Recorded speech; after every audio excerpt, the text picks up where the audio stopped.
Hello student, आज हम लोग क्वेश्चन नंबर 6 से करेंगे। 5 तक हो चुका है। तो 6 नंबर क्वेश्चन है कि प्रिज्म क्या है। एक प्रिज्म से होकर प्रकाश के अपवर्तन की किरण को दिखाएं। ये क्वेश्चन पूछा गया है और 2020 में पूछा गया है एनुअल में।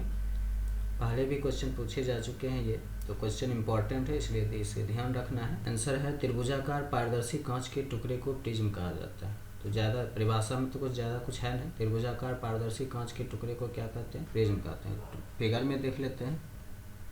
तो जब भी ऐसा एक क्वेश्चन दे तो एक प्रिज्म बना लेना है, और प्रिज्म में जैसा जैसा ये किरण दर्शाया गया है ऐसा ही किरण दर्शाना है। मान लेते हैं कि पी क्यू आपतित किरण है, ये जो ब्लू कलर से है पी क्यू, पी और क्यू, ये क्या है? आपतित किरण है और प्रिज्म पर पड़ रहा है और यहाँ से विचलित हो रहा है, और इधर से एक किरण जा रही है निर्गत किरण, यानी निकलने वाले किरण को क्या कहते हैं? निर्गत। निकल रही है इस तरफ, ये हो गया निर्गत किरण, निकलने वाली किरण निर्गत किरण, और यहाँ पर हो रहा है अपवर्तित।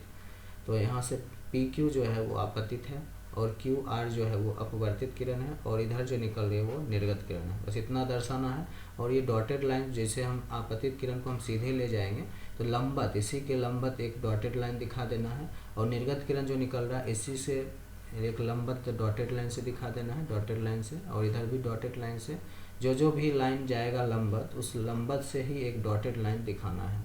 और उसके बाद जब आपतित किरण जा रहा है और यहाँ अपवर्तित हो रहा है तो उसके बीच कोण आई बनेगा, यहाँ कोण आर बनेगा, यहीं इधर आई और इधर आर बनेगा। इधर से भी डॉटेड लाइन दिखा देना, इधर से भी डॉटेड लाइन दिखा देना है, एम और एम डैश, ये वाला दोनों तरफ डॉटेड लाइन दिखा देंगे, और आपतित का डॉटेड लाइन और इधर निर्गत किरण का डॉटेड लाइन मिला देंगे और नाम लिख देंगे। बस ये इतना ही करना है। उसके बाद है 7 नंबर क्वेश्चन, आवर्धन क्या है। तो किसी लेंस में प्रतिबिंब की ऊंचाई और वस्तु की ऊंचाई के अनुपात को आवर्धन कहते हैं। इसे एम से सूचित किया जाता है। ये क्वेश्चन में पूछा, परिभाषा नहीं पूछा जाता है, इस पर क्वेश्चन बनता है। एम बराबर प्रतिबिंब की ऊंचाई बटे वस्तु की ऊंचाई, यानी प्लस भी बाय यू। ये ऑब्जेक्टिव में पूछ सकता है कि निम्न में से आवर्धन का सूत्र है, तो प्लस भी बाय यू होता है। नेक्स्ट क्वेश्चन है 8 नंबर की, लेंस की क्षमता से आप क्या समझते हैं। तो लेंस की फोकस दूरी के व्युत्क्रम को लेंस की क्षमता कहते हैं। इसे P से सूचित किया जाता है। P बराबर याद रखना 1/f होता है। उसी तरह F बराबर भी 1/p होगा। दोनों एक दूसरे से यहाँ फॉर्मूला बनता है, और इस फॉर्मूला से एग्जाम में एक दो क्वेश्चन पूछ लिए जाते हैं।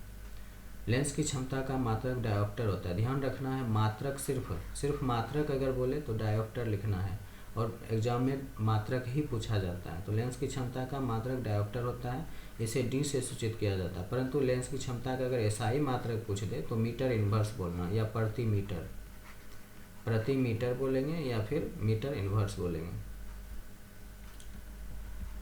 नेक्स्ट क्वेश्चन है कि पानी का अपवर्तनांक 1.33 है, इस कथन का क्या तात्पर्य है। तो पानी का अपवर्तनांक 1.33 है, इस कथन का तात्पर्य यह है कि निर्वात में प्रकाश की चाल और पानी में प्रकाश की चाल का अनुपात 1.33 होता है। कहने का मतलब क्या है कि अगर हम अपवर्तनांक निकालते हैं पानी का, तो पानी का अपवर्तनांक निकालने के लिए निर्वात में प्रकाश की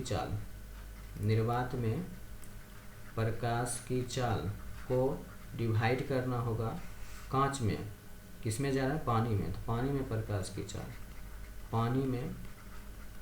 प्रकाश की चाल, दोनों के चाल को हम डिवाइड कर देंगे, कितना आएगा? 1.33 आएगा। निर्वात में प्रकाश की चाल होता है 3 × 10⁸ मीटर पर सेकेंड, और पानी में होता है प्रकाश की चाल 2.25 × 10⁸ मीटर पर सेकेंड। ये 10⁸ कट जाएगा, बच गया 3/2.25, यहाँ पॉइंट उड़ा देंगे तो 00 पर जाएगा, और ये 25 के पास काट देते हैं तो 25 नामा, और ये 25 हो जाएगा 12 बार में शायद, ये काट देते हैं 3 × 3 = 9 और 3 × 4 = 12, तो आ गया 4/3। इसे डिवाइड करेंगे तो एक बार में 3 1 पॉइंट देंगे 0, और यहाँ 3 × 9 लग जाएगा, और फिर 3 × 9 लग जाएगा। इस तरह हम देख रहे हैं कि 1.3333 जा रहा है। तो 1.33 का कहने का मतलब वही हुआ कि निर्वात में प्रकाश की चाल और पानी में प्रकाश की चाल के दोनों को हम डिवाइड कर देते हैं, तो जो अनुपात आता है उस अनुपात को हमको जो आंसर आता है, यानी जो भागफल आता है, उस भागफल को ही हम क्या कहते हैं? अपवर्तनांक कहते हैं पानी का।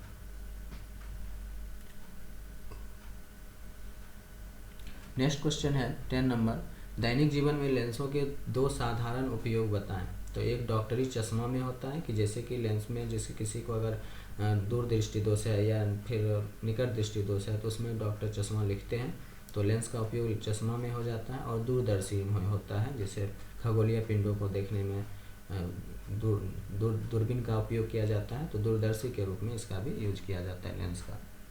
हम कैमरा में भी बोल सकते हैं, फोटो खींचने वाले कैमरा में लेंस का उपयोग किया जाता है। मोबाइल में जो कैमरा रहता है उसमें भी लेंस का उपयोग किया जाता है। किसी लेंस की क्षमता एक डायोप्टर है, इसे ये भी क्वेश्चन पूछा हुआ है। तो एक डायोप्टर उस लेंस की क्षमता है जिसकी फोकस दूरी कितनी हो, 1 मीटर, यानी 1 मीटर फोकस दूरी वाले लेंस को क्या कहेंगे, एक डायोप्टर क्षमता वाले लेंस कहेंगे।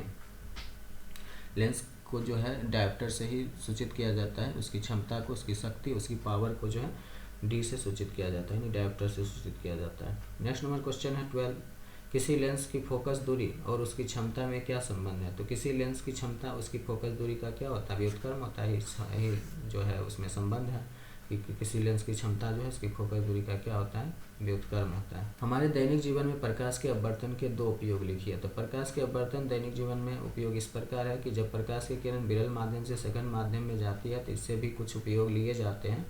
तो अभिलंब जो है वो अभिलंब की ओर झुक जाता है। हम जानते हैं कि जब वायु से सघन में जाएगा, यानी वायु से किसी कांच में जाए या पानी में जाए तो वो अभिलंब की ओर झुक जाता है। जैसे पानी की सतह पर छड़ी का मुड़ा हुआ दिखाई देना। आप लोग एक प्रयोग कर सकते हैं, गिलास ले लेना है कांच का, एकदम प्लेन गिलास लेना है, कांच का गिलास ले लेना, उसमें पानी भर लेना है और एक कलम उसमें डुबा के देखें तो वह लगेगा कि जहाँ से पानी में जा रहा है वहाँ से थोड़ा सा टेढ़ा लगेगा, मुड़ा हुआ लगेगा।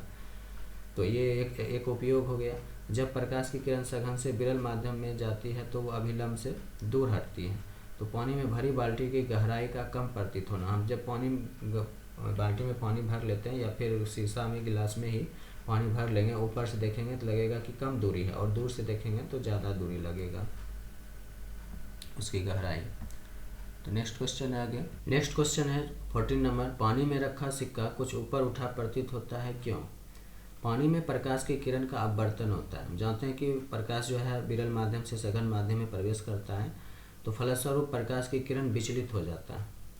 तो किसी भी माध्यम एक माध्यम से दूसरे माध्यम में प्रवेश करेगा तो विचलित होगा ही। यही कारण है कि हमें सिक्का कुछ ऊपर उठा हुआ प्रतीत होता है। किसी उत्तल लेंस द्वारा सूर्य की किरणों को किसी कागज पर फोकसित करते हैं तो कागज जल उठता है, ऐसा क्यों होता है। तो देखते हैं 15 नंबर क्वेश्चन का आंसर।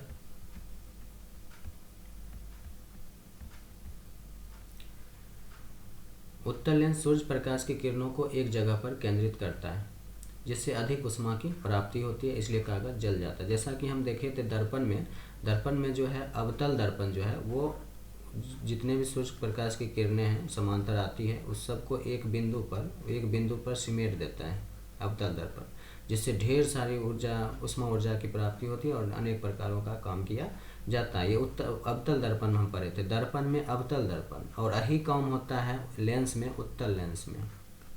ध्यान रखना है इस बात को।